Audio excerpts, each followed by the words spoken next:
Segera download Quran Tadabbur, tafsir dalam genggaman Anda. Bulan Ramadan adalah bulan Al-Quran.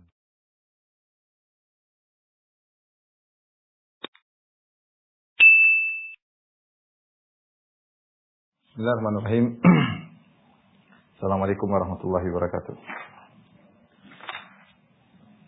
Alhamdulillahi ala ihsani wa syukru lahu ala taufiqihi wa amtinani. Asyhadu an la ilaha illallah wahdahu la syarika lahu ta'ziman li sya'ni wa asyhadu anna Muhammadan abduhu wa rasuluhu da'ila ridwani. Allahumma shalli alaihi wa ala alihi wa ashabihi wa ikhwani.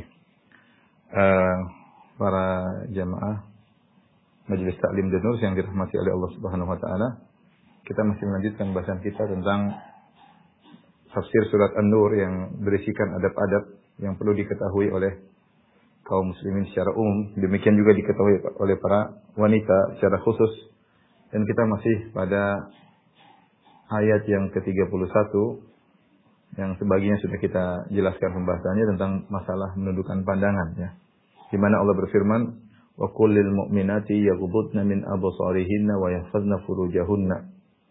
Kata Allah Subhanahu wa taala, dan katakanlah pula, ya, setelah Allah menyuruh lelaki untuk menundukkan pandangan, Allah juga merintahkan wanita untuk menundukkan pandangan. Wa qul lil mu'minati yaghuddna min absarihinna, katakanlah kepada para wanita untuk menundukkan pandangan mereka, wa yahfazna furujahunna, dan hendaknya mereka menjaga kemaluan mereka. Wala yubdina zinatahunna illa ma dhahara minha. Selanjutnya yang belum kita bahas, Allah Subhanahu wa taala berfirman, wala yubdina, dan janganlah mereka menampakkan perhiasannya kecuali yang biasa tampak darinya. Wala yubdina zinatahunna illa ma dhahara minha. Perhatikan di sini Allah berfirman, wala, ini penting bagi para ibu-ibu untuk mengetahui hal ini. Wala yubdina zinatahunna illa ma dhahara minha.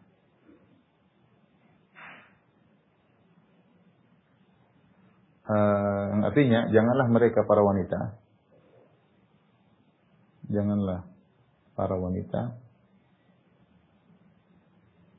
memperlihatkan, yubdin itu memperlihatkan atau memperlihatkan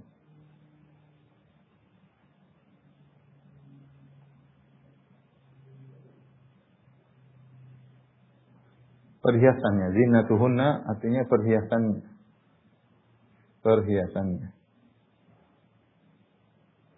Illa ma dhahara minha, kecuali perhiasan yang nampak. Kecuali perhiasan yang nampak. Baik, ini perintah bagi para ibu-ibu, para wanita untuk tidak menampakkan perhiasannya. Illa ma dhahara minha, kecuali perhiasan yang nampak. Di sini ada khilaf di kalangan para ulama, khilaf. Bahkan di kalangan para sahabat. Apa yang dimaksud dengan zina yang illa ma dhahara minha, yang biasa nampak, ya, kecuali yang biasa tampak darinya. Perhiasan yang biasa tampak darinya, tentang makna perhiasan yang tampak atau biasa tampak darinya. Pendapat pertama, jadi Ibnu Mas'ud radhiyallahu taala anhu, pendapat Ibnu Mas'ud, yang dimaksud yang boleh diperlihatkan kepada, maksudnya ini diperlihatkan perhiasan yang biasa tampak darinya, yang boleh diperlihatkan kepada selain mahram.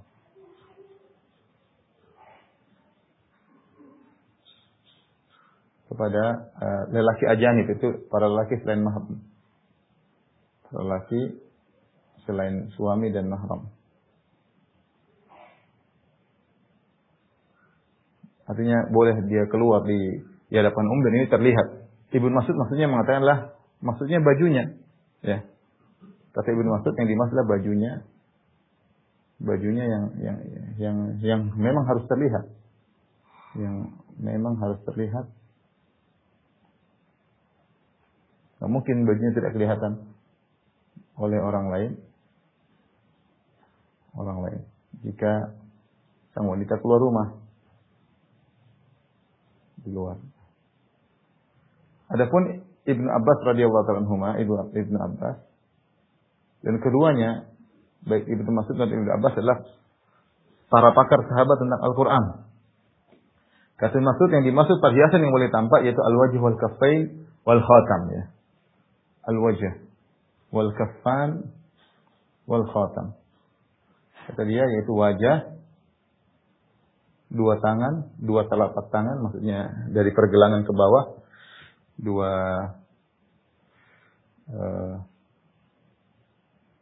tangan, maksudnya dari pergelangan hingga ke ujung jari.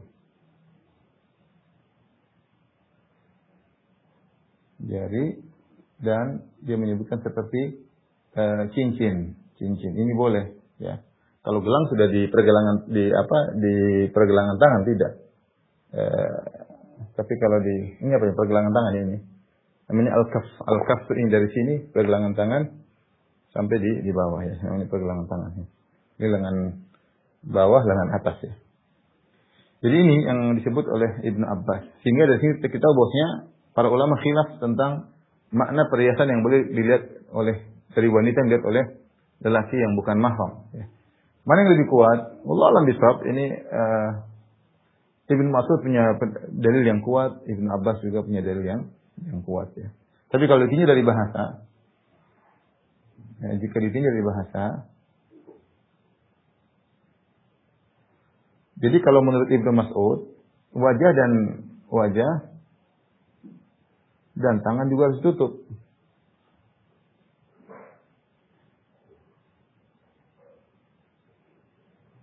Di dalam kurung harus pakai cadar. Ya, harus pakai cadar. Karena semuanya tidak boleh terlihat kecuali bajunya. Baju yang biasa pakai itu tetap akan kelihatan, ya.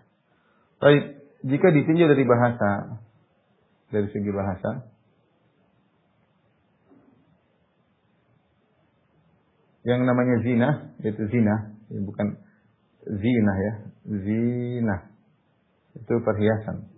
Bukan zina, tapi zina. Perhiasan, i-nya panjang. Secara bahasa, perhiasan itu adalah atau perhiasan sesuatu bukanlah bagian dari sesuatu tersebut. Tetapi dia perkara yang luar yang ditempelkan pada sesuatu tersebut, bukanlah bagian dari sesuatu tersebut. Tapi perkara luar, tapi benda lain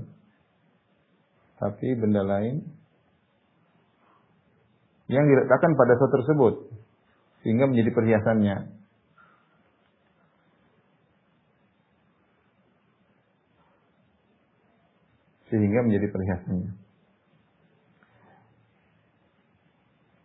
Contohnya Allah Subhanahu wa taala berfirman, contoh dalam Al-Qur'an Allah mengatakan walaqad zayyana as-samaa'a ad-dunya bimasabih. Kata Allah, walaqad zayyana as-samaa'a ad-dunya bimasabih. Kami telah menghiasi langit dengan bintang-bintang, masabih bintang-bintang. Nah, bintang-bintang ini bukan bagian dari langit, dia suatu benda ditempelkan di langit, namanya zina. Contoh lagi seperti Allah Subhanahu wa taala, ya bani Adam dalam surat Al-A'raf, khudhu zinatakum inda kulli masjid. Perhatikan, wahai anak-anak Adam, ambillah perhiasan kalian, zinatakum maksudnya baju, pakai baju yang bagus.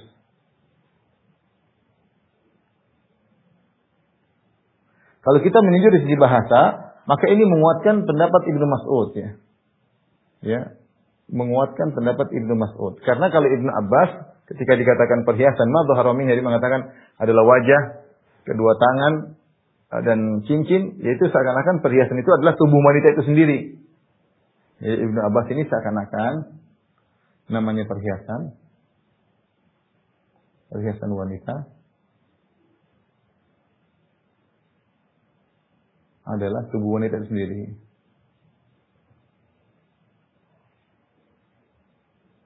Sehingga yang dikecualikan adalah wajah dan telapak tangan. Wajah dan telapak tangan. Sementara zina menurut bahasa adalah bukan bagian dari sesuatu tersebut, tapi sesuatu yang ditambahkan pada sesuatu. Seperti kita sebutkan tadi, walaqad zayyana as-samaa'a ad-dunya bimasabih. Sungguh kami telah menghiasi langit dengan bintang-bintang. Bintang-bintang bukan dari langit, tapi dipasang di langit-langit. Sehingga dalam hal ini pendapat Ibnu Mas'ud cukup kuat, ya, yang mengatakan bahwasanya yang boleh dilihat hanyalah bagian luar baju, ya, adapun wajah dan tangan hendaknya ditutup. Ala kulli hal ini ada khilaf di kalangan para ulama tentang wajah apakah harus ditutup, apakah boleh dibuka. Meskipun semua sepakat bahwasanya memakai cadar adalah perkara yang dianjurkan, hanya saja para ulama khilaf tentang wajib atau tidaknya. Sebagian mengatakan wajib karena wajah adalah sumber segala kecantikan, dan sebagian lagi mengatakan hukumnya sunnah karena wajah tidak wajib untuk ditutup. Tolong dianulis di fotoin.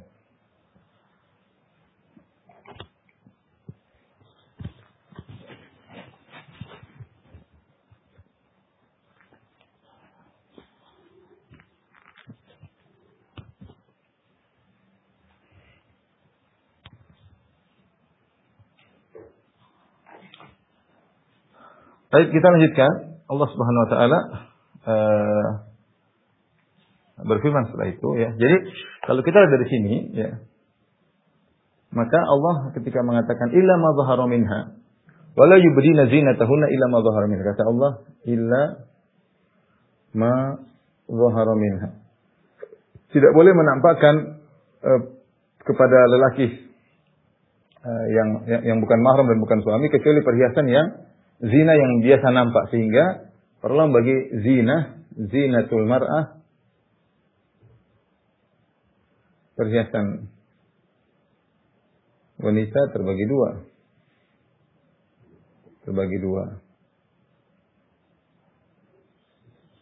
Ada namanya az-zinah az-zahirah, perhiasan yang nampak.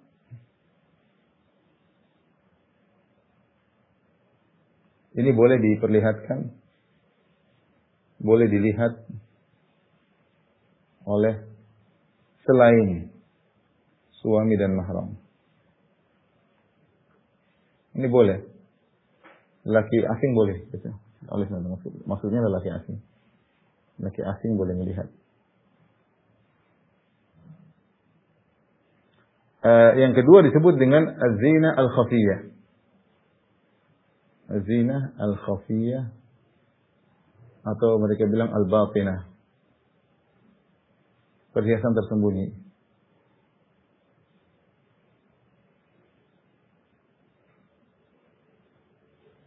Ini boleh dilihat,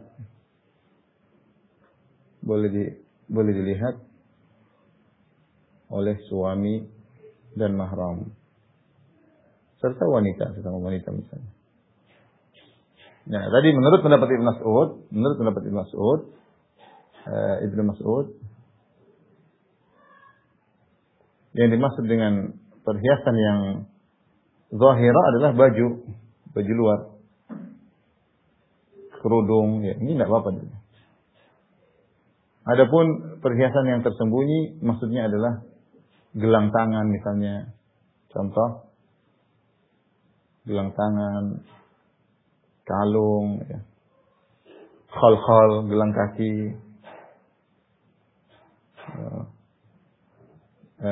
misalnya sebagian wanita ada yang pakai anting di hidungnya, ya, anting di telinganya, anting, ya. Ya. Ini namanya zina khafiyah, perhiasan yang tersembunyi, boleh dilihat. Dan kalau boleh melihat perhiasan ini kan diletakkan berarti boleh melihat bagian tubuh tempat perhiasan ini. Berarti boleh melihat anggota tubuh tempat perhiasan tersebut, tempat dipakainya perhiasan tersebut.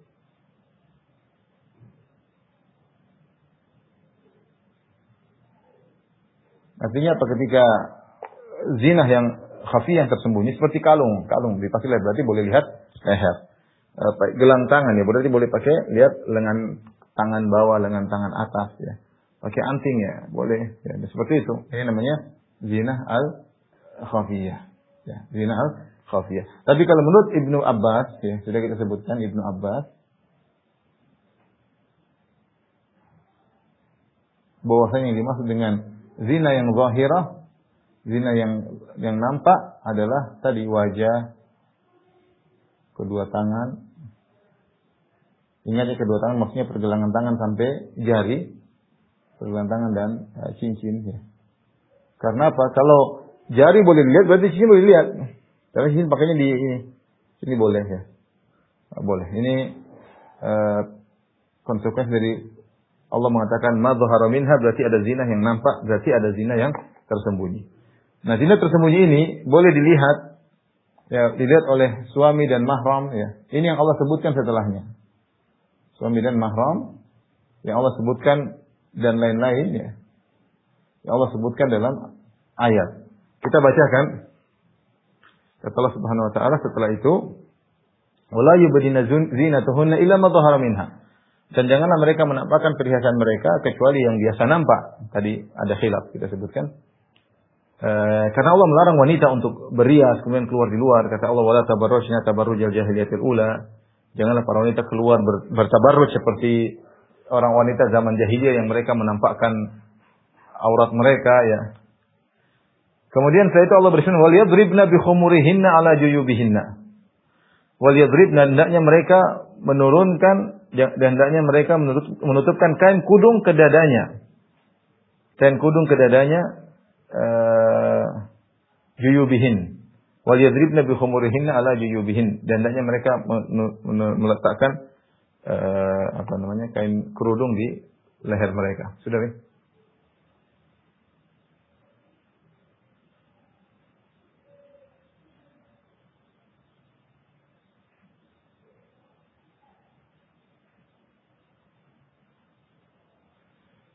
Ini kita ingin bahas secara bahasa. Kata Allah Subhanahu wa taala,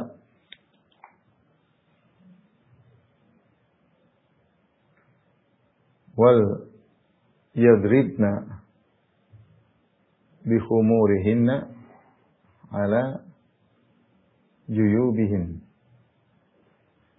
Idrib maksudnya kalau bahasa kita menunjukkan perbuatan yang keras, misalnya mukul, yaitu hendaknya tegasan. Yadribna kata darb ya. Kata yadribna, daraba dalam ayat ini menunjukkan penekanan. Itu benar-benarlah pakai kerudung. Itu hendaknya benar-benar pakai kerudung.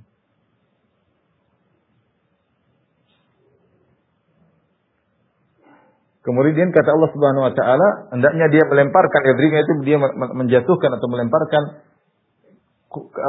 bi khumurihinna, yaitu kain kerudung atau kain khimar. Khimar itu penutup kerudung. Ala juyubihin. Juyubihin ini juyub, jayb itu ini. Ini jayb. Jadi tempat pakaian kalau seorang wanita pakai kain baju kurung, situ kan ada terbuka lehernya di sini.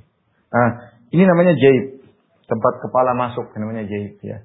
Jadi Allah menyuruh agar meletakkan kain supaya menutup daerah leher.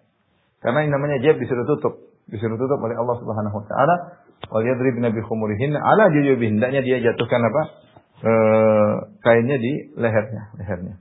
Berarti menunjukkan dada tertutup. Nah, cara melakukannya ada dua khilaf di kalangan para ulama.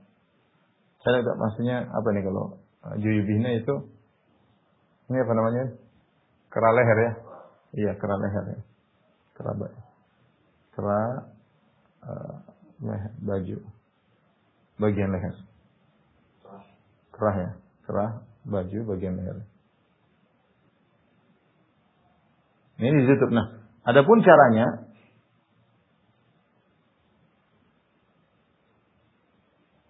ada khilaf, dua pendapat.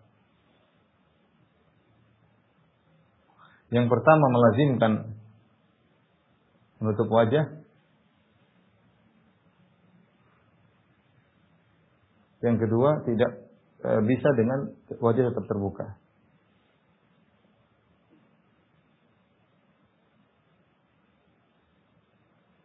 Jadi ada yang mengatakan cara khimar, yaitu kain diambil, kemudian diputarkan di leher, kemudian diputarkan ke wajah. Jadi wajah tutup, kemudian leher tutup. Dari situ wajah tetap kelihatan, tapi tutup adalah kepala. Jatuh, karena Allah mengatakan jatuhkan dari atas, berarti kan taruh dulu gini, jatuh dulu dari atas, setelah itu baru nutup. Ini seperti dilakukan oleh wanita Indonesia, banyak seperti itu.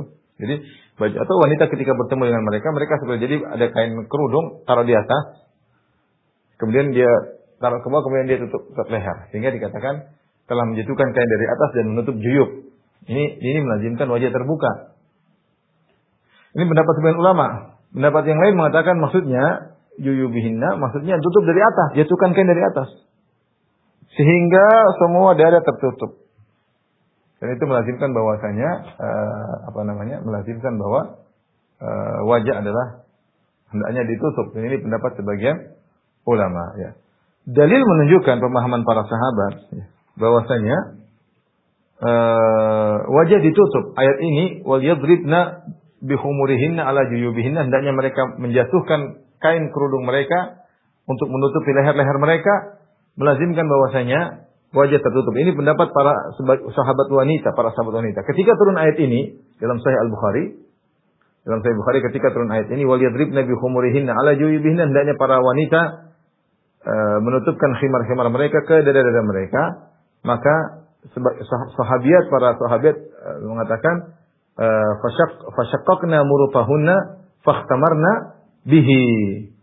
Kata Aisyah radhiyallahu taala anha bahwasanya para wanita pun merobek izar mereka, sarung mereka, kemudian fakhtamarna bihi, mereka pun ikhtamar dengan baju tersebut. Kata Ibnu Hajar, ai ghattainahunna wujuhahunna, yaitu mereka menutup wajah mereka.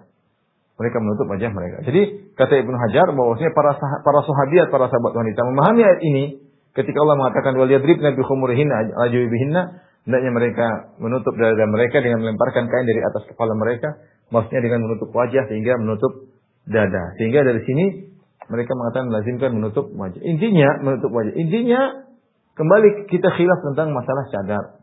Khilaf tentang hukum cadar. Tentang hukum cadar, ya. Apakah wajib? Wajib atau sunnah? Namun ingat, mereka sepakat, para ulama sepakat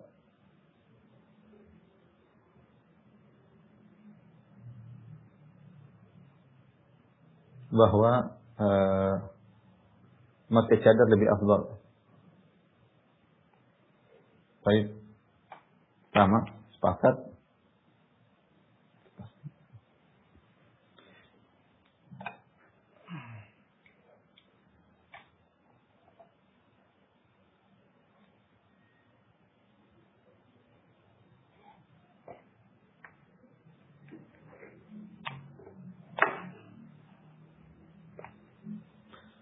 Namun ulama sepakat pada dua hal. Perhatikan sini. Ulama sepakat pada dua hal. Yang pertama, lebih afdal pakai cadar. Meskipun mereka khilaf sunnah atau tidak, tapi mereka mengatakan afdal. Baik yang mengatakan wajib maupun yang mengatakan sunnah mengatakan cadar lebih afdal. Yang kedua, wajib pakai cadar. Mereka mengatakan wajib pakai cadar jika menimbulkan fitnah. Kalau wanita tersebut wajahnya membuat fitnah para laki karena terlalu cantik, harus pakai cadar. Ya, ini banyak diucapkan oleh bahkan ulama yang mengatakan cadar hukumnya sunnah, tapi jika wanita tersebut wajahnya terlalu cantik menimbulkan fitnah para laki, maka hendaknya dia pakai cadar. Kalau terlalu cantik menimbulkan fitnah. Ada wanita yang biasa yang cantiknya benar-benar luar biasa cantik, maka hendaknya dia memakai cadar. Allah alam bisawab. Ini dua pendapat. Dan ini juga dalil bahwasanya ketika Allah mengatakan hendaknya menutup kerah baju bagian leher berarti leher adalah aurat. Tidak boleh dilihat. Ya, karena Allah menyuruh untuk meletakkan. Berarti leher ini hukumnya adalah aurat. Leher hukumnya adalah aurat. Baik. Kita lanjutkan. Setelah itu Allah mengatakan wala yubdina zinatahunna. Allah ulangi lagi. Wala yubdina zinatahunna, dan janganlah mereka menampakkan perhiasan mereka illa li bu'ulatihinna. Ini sudah.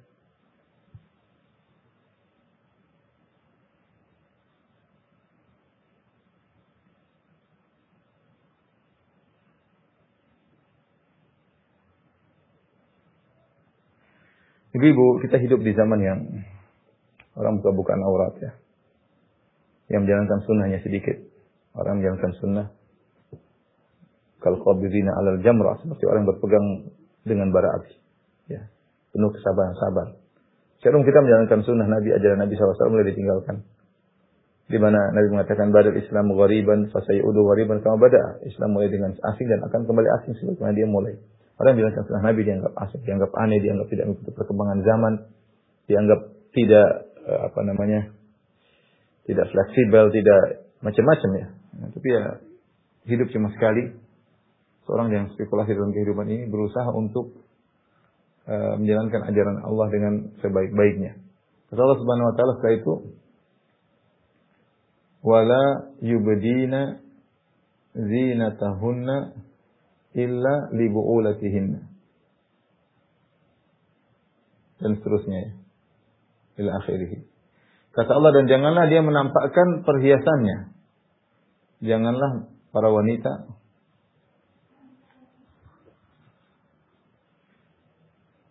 menampakkan perhiasannya kecuali kepada suaminya.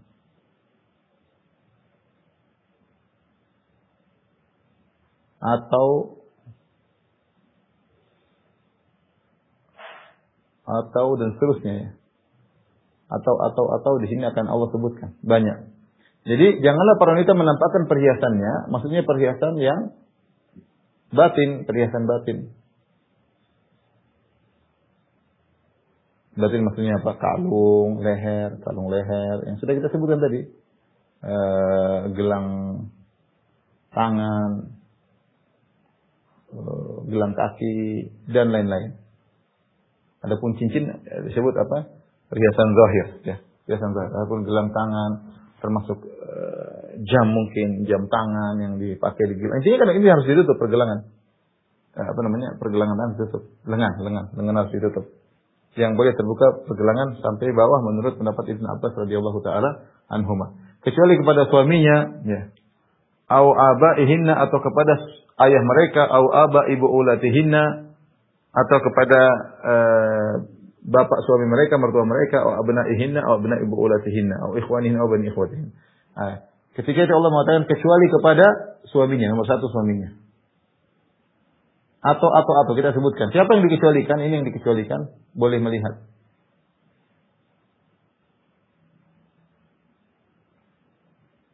Orang-orang dikecualikan boleh melihat.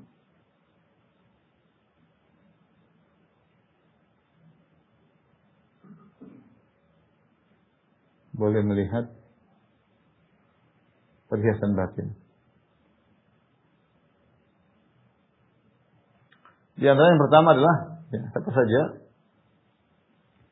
Yang pertama adalah ayah. Suami. Suami tentunya bukan cuma lebih dari itu, bukan hanya boleh melihat perhiasan batin, bahkan boleh melihat sekujur tubuh. Suami bahkan boleh melihat sekujur tubuh.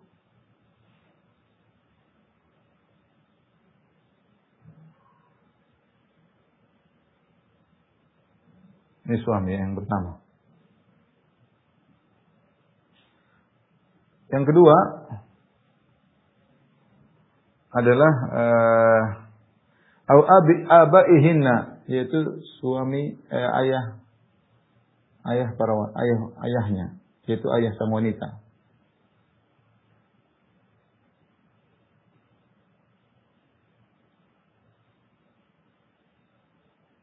Ayah sang wanita. Dan ini mencakup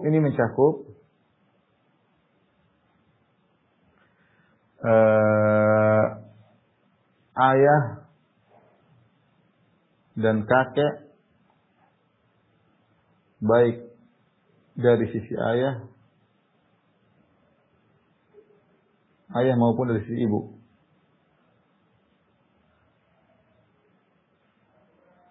Jadi kakek dari ayah, kakek dari ibu semuanya boleh melihat perhiasan yang tersembunyi dari para wanita, ya. Ini adalah Allah bahas tentang apa yang perkara orang-orang yang boleh melihat perhiasan tersebut. Artinya mahramnya, ya, di antaranya, ya, ini mahram-mahramnya. Kemudian au aba ibu ulatihinna, ini yang kedua. Yang ketiga, kata Allah Subhanahu wa taala, aba ibu ulatihinna, yaitu ayah suami dalam kurung mertua. Ya.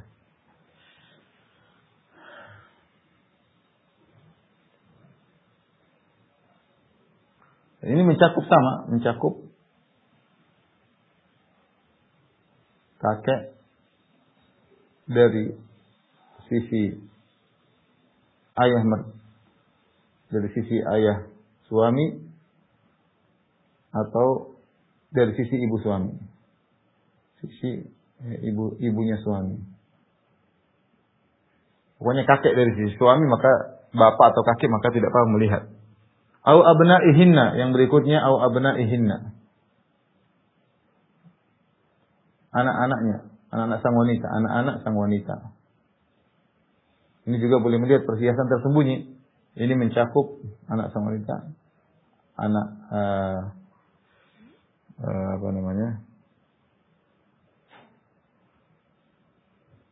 anaknya baik dari suami manapun, ya.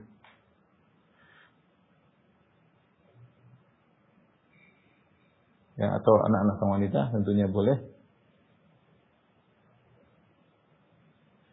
Kemudian yang kelima, anak-anak suaminya.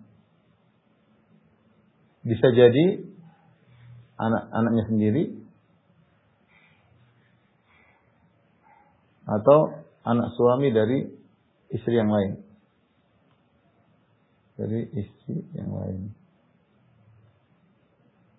Ya, itu juga mahram. Misalnya kita menikah dengan seorang wanita, menikah dengan seorang laki. Laki-laki itu kemudian bawa anak bawaan. Nah, anak bawaan itu boleh melihat istri bapaknya karena mahram, ya. Au abna ibu ulahatihinna, au ikhwanihinna. Yang berikutnya, yang kelima, yang keenam.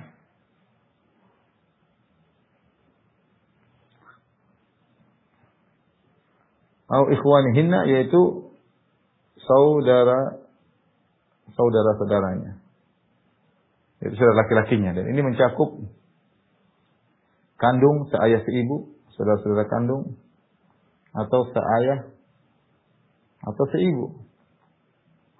Ini semua merupakan mahram, jadi boleh melihat perhiasan batinnya, ya. Kemudian au abnaihinna, au ikhwanihinna, saudara-saudaranya, au bani ikhwanihinna. Yang ketujuh, anak-anak laki-laki, putra-putra saudara laki-lakinya, putra-putra saudara lelakinya. Maksudnya ponakan. Ini maksudnya ponakan laki. Au bani ikhwanihinna, putra-putra saudara laki-lakinya. Sama laki-lakinya, baik saudara sekandung maupun seayah. Maksudnya saudara kandung, seayah atau seibu. Kalau punya laki-laki, boleh melihat aurat perhiasan yang tadi, perhiasan batin. Itu yang tangan, kemudian leher, kaki, itu boleh. Kemudian juga ini tadi yang keenam, yang ketujuh. Yang kedelapan, ya. Putra-putra saudari wanitanya, putra-putra saudarinya, yaitu perempuan. Sama ini juga ponakan laki-laki dari saudari perempuan. Ini juga boleh melihat. Au bani akhwatihinna. Au nisaihinna. Kemudian yang ke-9,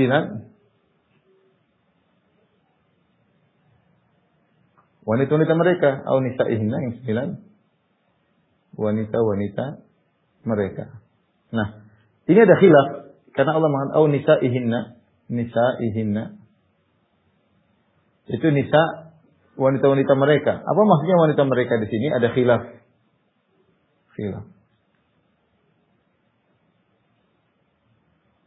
Ini pendapat cukup kuat, khilaf. Ada yang mengatakan bahwasanya hanya wanita muslimah yang boleh.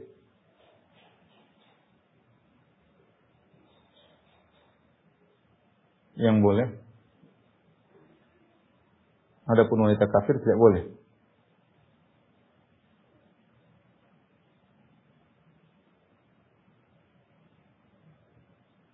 Tidak boleh melihat. Sepertinya ini adalah pendapat mazhab Syafi'i kalau saya tidak salah ingat. Adapun pendapat yang kedua, mereka mengatakan au nisaihinna maksudnya jenis wanita secara umum, mencakup wanita kafir.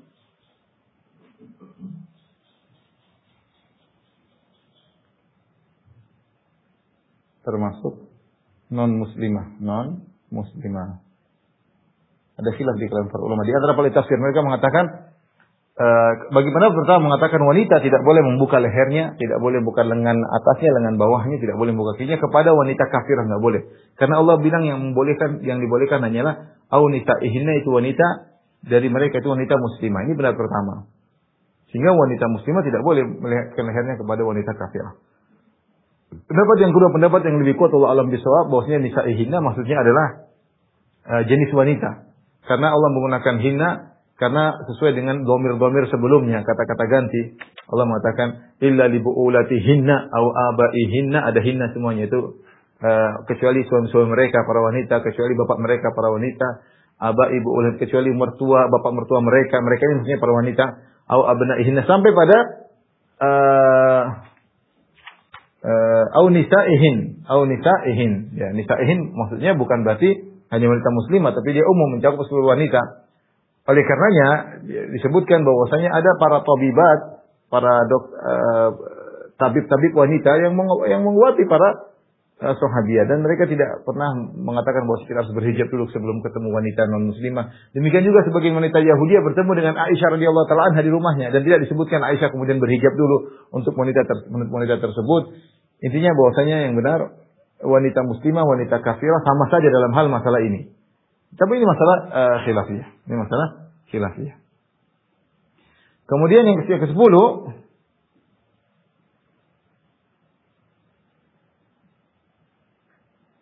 kata Allah Subhanahu wa ta'ala, "Au ma malakat aymanuhunna," atau budak-budaknya.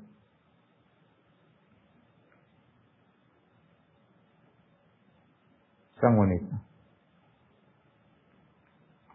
Budak-budak, artinya budak wanita boleh melihat kaki majikannya misalnya, jika itu budaknya. Sekarang sudah tidak ada budak ya. Ini pembahasan dahulu. Berdasarkan hadis dari Anas radhiyallahu anhu, anna Nabi sallallahu alaihi wasallam ata Fatimah. Suatu hari Anas datang kepada Fatimah. Bi abdin kana qad wahabahu laha. Nabi memberikan hadiah kepada Fatimah, seorang lelaki budak. Wala Fatimah radhiyallahu ta'ala anha thawbun. Fatimah ketika memakai baju, idza qanna'at bihi ra'saha lam yablugh rijlaiha. Kalau dia tutup wajahnya, maka kakinya tersebut tidak akan menutup kedua kakinya. Wa idza ghatat bi rijlaiha lam yablugh ra'saha. Kalau dia gunakan bajunya untuk menutup kakinya, kepalanya akan terbuka. Ya. Falamma ra'a Nabi sallallahu alaihi wasallam ma talqa qala, tatkala Nabi melihat kondisi Fatimah, kata Nabi sallallahu alaihi wasallam, innahu laisa alayki ba'sun, innama huwa abuki wa gulamuki. Tidak ada masalah meskipun terlihat kepalamu atau terlihat kakimu, tidak ada masalah karena yang masuk menemui adalah ayahmu dan juga budakmu. Ini adalah bahwasanya budak boleh melihat yang nampak dari majikannya berupa wajah, berupa tangan, berupa kaki. Tidak jadi masalah. Tentu ini masalah khilaf, tapi ini pendapat yang kuat bahwasanya budak demikian. Kemudian kata Allah Subhanahu wa taala, "Awit tabi'ina ghairi ulil irbati minar rijal." 11. Atau di sini terjemahnya. Atau pelayan laki-laki yang tidak punya keinginan terhadap wanita.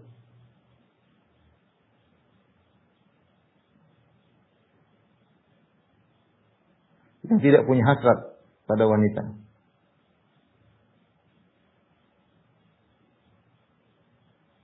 Nah, mereka boleh melihat leher, melihat kaki sebagaimana mahram, tetapi ingat mereka ini bukan mahram. Ini ada yang mengatakan maksudnya adalah laki yang tidak punya syahwat, atau laki yang bencong yang tidak bisa melihat, tidak punya syahwat sama perempuan sama sekali, atau laki yang pelayan yang ikut sana, ikut suatu kaum makan ikut situ. Maka seperti ini boleh dia melihat aurat majikannya, artinya aurat dalam sisi itu wajah, tangan, kaki, seperti yang biasa dibuka ketika di rumah. Karena mereka adalah para laki yang ghairi ulil irbati minar rijal, tidak punya hasrat. Itu tidak jadi masalah. Kemudian Allah mengatakan juga awitifil ladzina lam yadhharu ala auratin nisa. Yang ke-12, anak-anak laki-laki yang tidak ngerti tentang aurat, yang tidak ngerti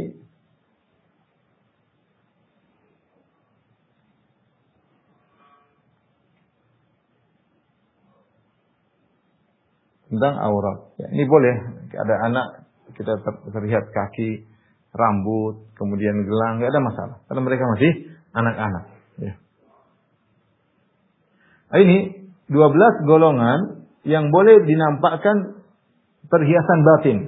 Saya ulangi, perhiasan terbagi dua. Perhiasan zahir adalah baju, kerudung, nampakkan luar. Perhiasan batin seperti kalung di leher, gelang di lengan atas, ya.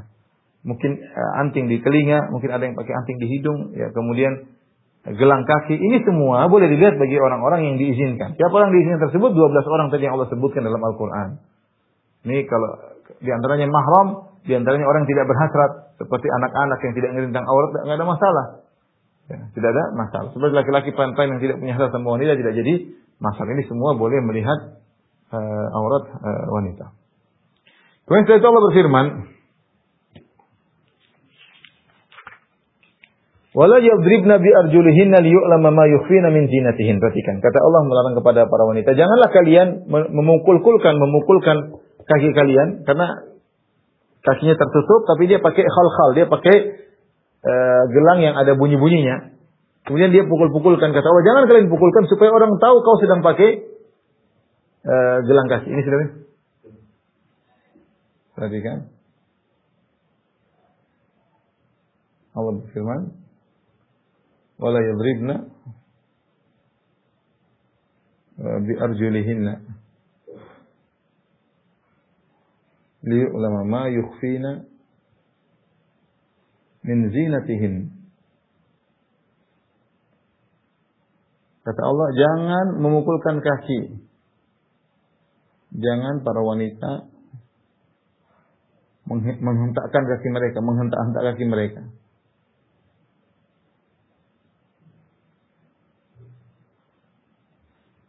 Untuk agar orang yang untuk memperlihatkan, untuk mendengarkan perhiasan yang mereka sembunyikan.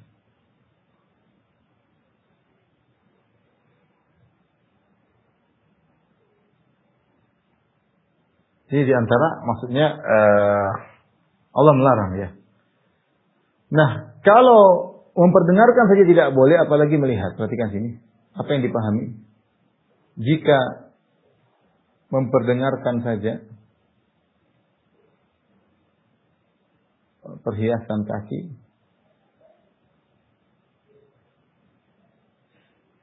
tidak boleh. Apalagi memperlihatkan kakinya.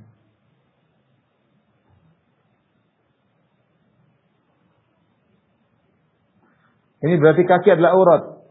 Kaki adalah aurat. Kalau pergelangan namanya gelang kaki, biasanya kan dia molor sampai di tulang setelah dari betis terus namanya gelang itu molor sampai dia nyantol di mata kaki, di tulang kaki, ya.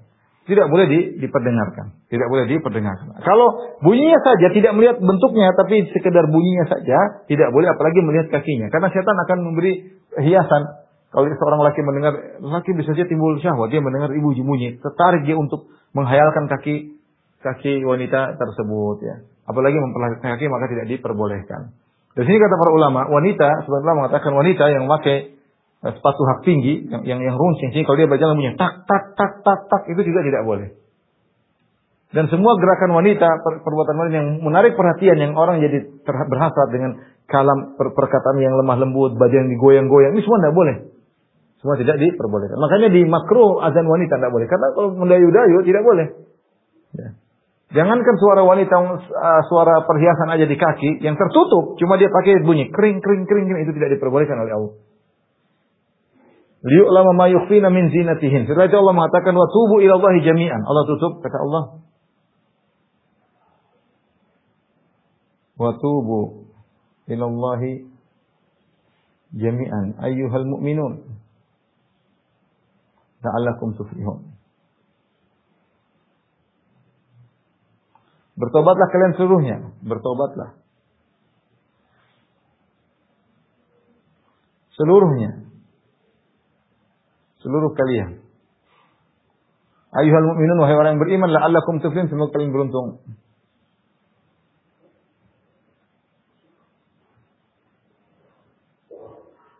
Allah mengatakan, kenapa Allah tutup ayat ini dengan perintah untuk bertobat? Karena bagaimanapun manusia sulit untuk menjalankan. Pasti ada pandangan yang haram. Pasti. Wanita apalagi, pasti ada terlihat sebagian lengannya, sebagian kakinya. Tidak taat kepada Allah Subhanahu wa taala, maka hendaknya seorang menutup dirinya dengan bertaubat kepada Allah. Karena dia belum bisa menjalankan ayat ini. Kita laki-laki suruh tundukkan mana sulit, kita nonton berita, lihat ceweknya terbuka auratnya, terbuka rambutnya, terbuka tangannya. Kita nonton YouTube terkadang iklannya, iklan wanita terlihat kemenorannya dan macam-macam. Semua ini tidak bisa kita hindari. Maka Allah mengatakan di akhir ayat, bertobatlah kepada Allah Subhanahu wa taala. Ya, bertobatlah kepada Allah Subhanahu wa taala. Dan ini kata Syekh Utsaimin rahimahullah, ketika Allah menyuruh untuk bertobat, dalil bahwasanya mengumbar pandangan adalah dosa yang Allah perintahkan untuk bertobat. Karena Allah bicara tentang masalah pandangan. Wa qul lil mu'minina yaghuddu min absarihim, katakanlah kepada para laki untuk menundukkan pandangan mereka. Wa qul lil mu'minati yaghuddu min absarihim, katakanlah kepada para wanita untuk menundukkan pandangan mereka. Kemudian kecuali, dan jangan menampakkan barisan mereka kecuali kepada 1, 2, 3 sampai 12. Allah mendahulukan mendahulukan menjaga mata daripada menjaga kemaluan, karena mata adalah awal dari terjerumus dalam perzinahan. Kalau seorang tidak melihat, dia tidak akan berhasrat untuk berzina. Tapi gara-gara dia melihat, maka hasratnya timbul, akhirnya terjerumus dalam perzinahan.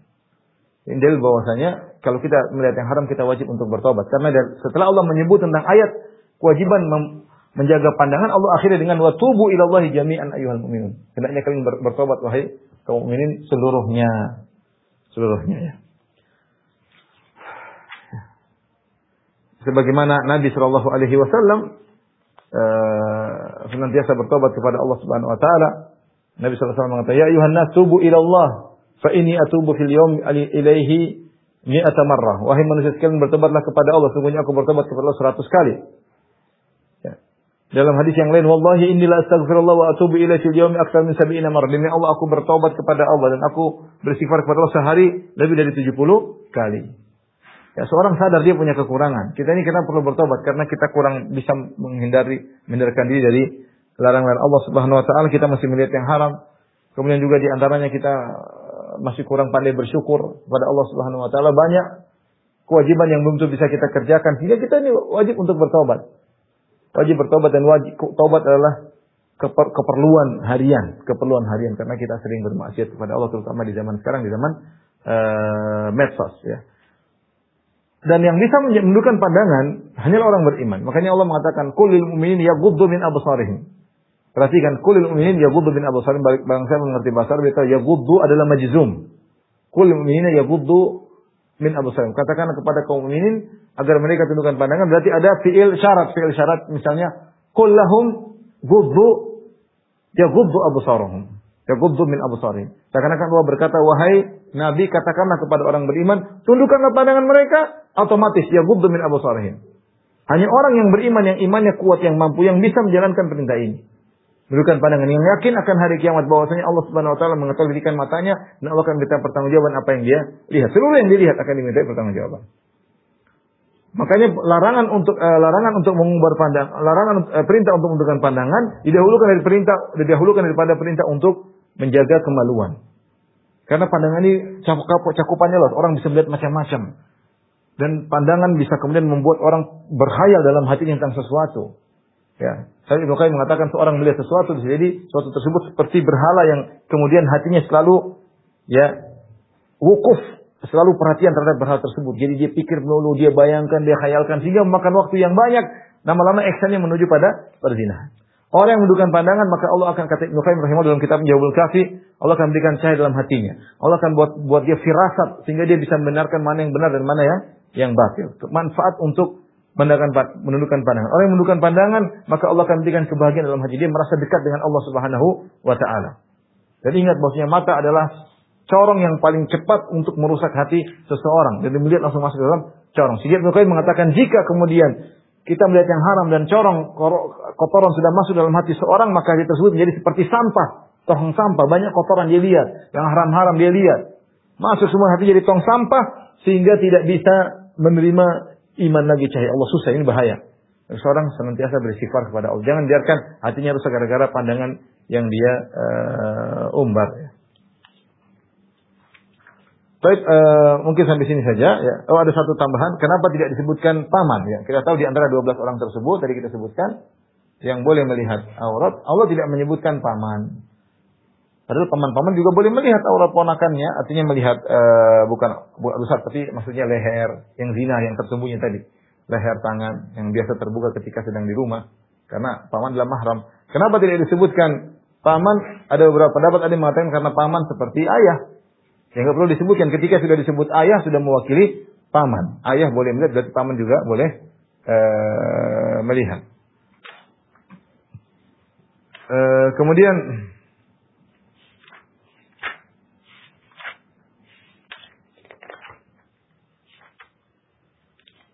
di antaranya mengatakan sebagaimana, ya ini suatu hal yang sudah dipahami, sebagaimana juga saudara persusuan juga tidak disebutkan. Padahal dia juga boleh melihat, tapi suatu hal yang sudah dipahami. Kemudian antara yang paling kuat juga dikatakan bahwasanya Allah mengatakan au abna'i ikhwanihinna, bahwasanya ponakan-ponakan dia dari saudara laki-lakinya, saudara perempuannya. Jadi wanita ini punya saudara laki-laki, punya anak laki-laki, atau wanita ini punya saudari perempuan, punya anak laki-laki. Semua laki-laki ini boleh melihat apa yang biasa terbuka dari lehernya, tangannya. Nah, kalau ponakan adalah mahram bagi tante, maka demikian pula ponakan perempuan mahram bagi om.